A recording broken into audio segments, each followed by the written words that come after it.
in reference to ballot measures, we are now on Washington State. I'll start it. I'm gonna have to finish it the Thursday night.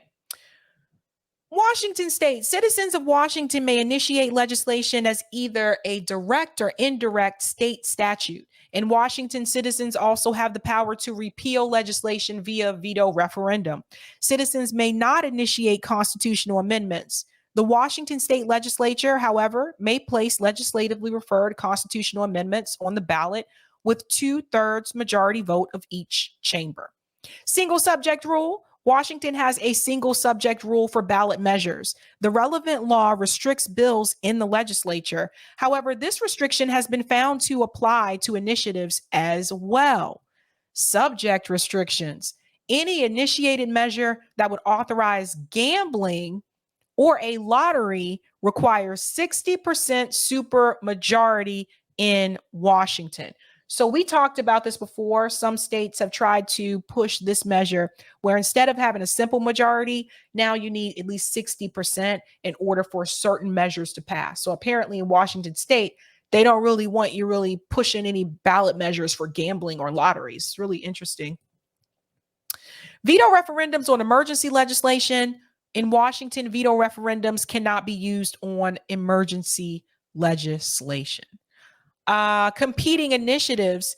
Competing measures are arranged on the ballot so voters can express two separate preferences.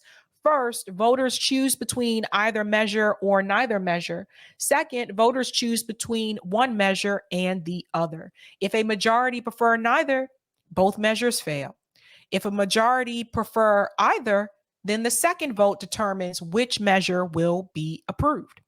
When an indirect initiative measure has been rejected by the legislature, pushing it on the ballot, lawmakers may submit an alternative competing measure to voters. Here's the number required to qualify for the ballot. In Washington, the signature requirement for citizen initiatives is based on the total number of votes cast for office of governor at the last regular gubernatorial election. The last one, that's important, not current. Initiatives, whether they are indirect or direct, require 8% of the votes cast for office of governor in the last gubernatorial race. Remember, it's for state statutes only. They have no ability to do constitutional amendments using this process. Veto referendum petitions require signatures equal to 4% of the votes cast for the office of governor.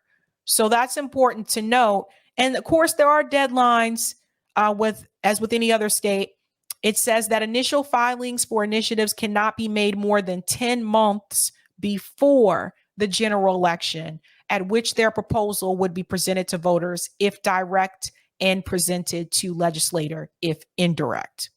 Signatures for direct initiatives are due at least 4 months prior to the general election.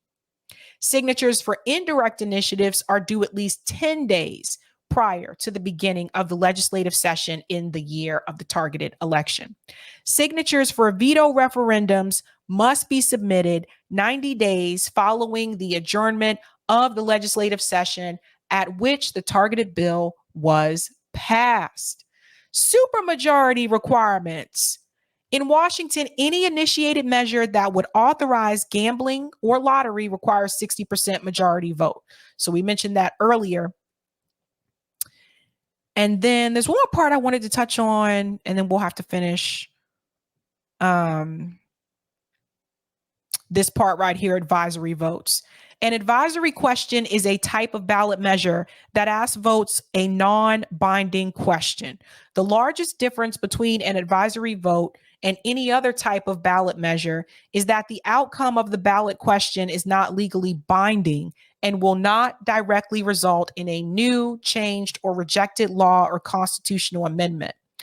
Rather, the advisory question allows voters to express their general opinion on the issue. Washington has automatic advisory votes on any bill that increases tax revenue. Okay, Washington Advisory Vote 40, Transportation Network Companies Tax Non-Binding Question. This measure failed 52.02%. It was on the ballot as an advisory question November 8th, 2022. and it was defeated. A maintain was a non-binding question asking voters, advising the legislator to maintain a tax on transportation network companies, as passed in House Bill 2076 of 2022, was designed to levy a premium on transportation network companies, which are rideshare companies.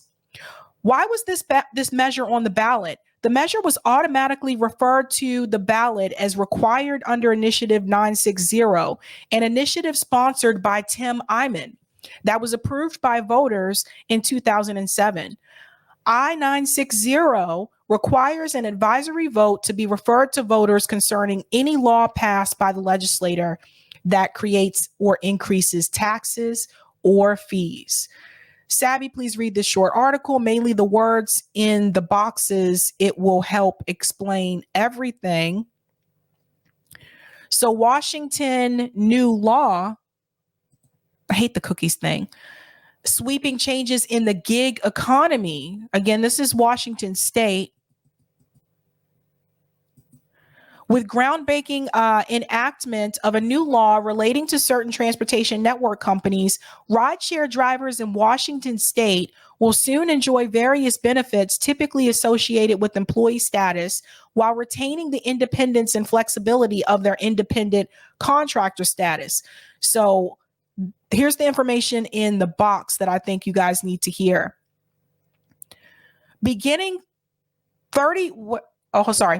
December 31st, 2022, transportation network companies are required to ensure a driver's total compensation is not less than 34 cents per passenger platform minute and $1.17 per passenger platform mile, or $3 per dispatched trip, whichever is greater. Drivers with rides in cities with populations of more than 600,000, such as Seattle, will earn at least 59 cents per passenger platform minute and $1.38 per passenger platform mile, or $5.17 per trip, whichever is greater. Beginning January 1st, 2023, the Washington State Department of Labor and Industries will assess premiums for workers' compensation coverage for rideshare drivers. That's interesting. And paid sick leave. Also beginning January 2023, so that was the start of this year, drivers will accrue 1 hour of paid sick leave for every 40 hours worked, subject to the terms set forth in Washington's paid sick leave law. Thus, it puts rideshare drivers on par with other Washington workers in terms of accruing paid sick leave. And last but not least, Resource Center. The law creates a driver resource center to educate drivers regarding benefits available to them under the law and assist drivers who want to appeal account deactivations. Passenger fees collected by the companies will fund the resource center. So I want to go back to Roger's note here. Bad news is that voting down of this bill shows no worker solidarity. House Bill 2076, this advisory question asks for input on is a boost to workers who drive Uber and Lyft. A similar ballot measure failed in California also when put to the people. However, that stuck because it was a veto referendum, while this is an advisory question that is non-binding. As you can see from the link, this is a good bill for ride haul drivers. Washington State has no state income tax, so they use high gas tax for everything.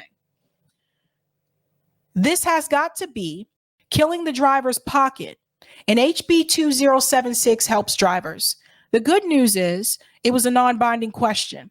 Governor Jay Inslee signed it into law anyway.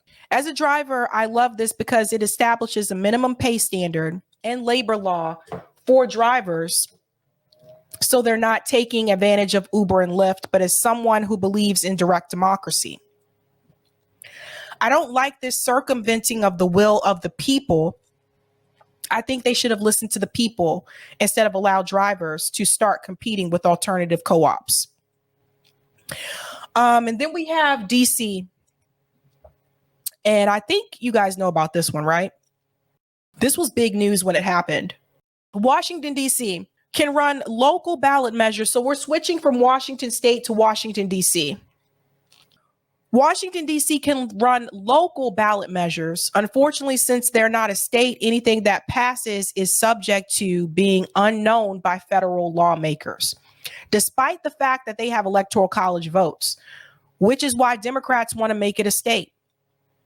However, the Republicans don't, since that would put them 2 steps further out of the majority. So they had one, and that was increase minimum wage for tipped employees measure.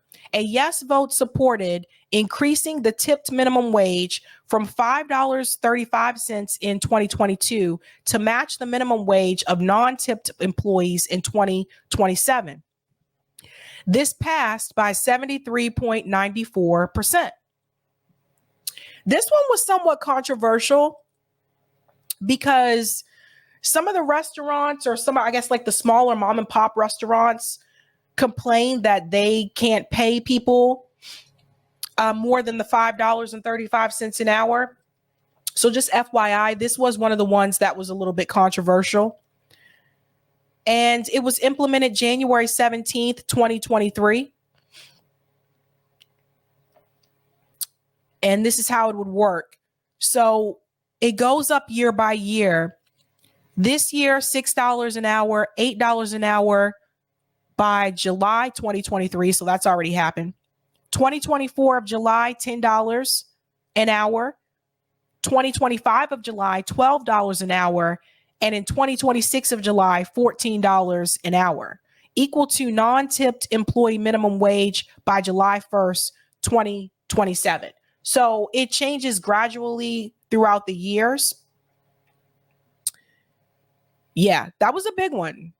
That was a big one. The increase did not apply to employees of the District of Columbia because their wages were governed by the Minimum Wage Act Revision Act of 1992, which established the minimum wage at $15 an hour on July 1st, 2020, and tied it to inflation. And who supported that? Council member Janice Lewis George and candidates such as Lisa Gore, Aaron Palmer, Dexter Williams. Political parties, DSA. Corporations, Dr. Bronner's Magic Soaps. That's interesting. Dr. Bronner's, I know Dr. Bronner's soap.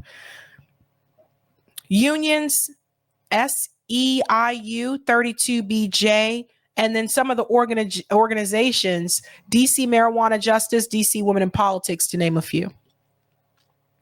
And so, yeah, that was a big one. And then there were people who opposed it, of course.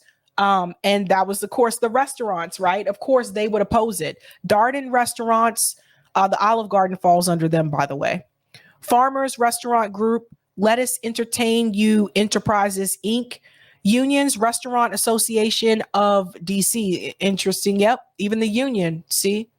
Organizations, National Restaurant Association, PAC. Sorry. And then you can see the money that was spent, right? So DC Committee to Build a Better Restaurant Industry, they spent, cash contributions was over $200,000. Interesting. Yeah, so that's Washington State and Washington, D.C.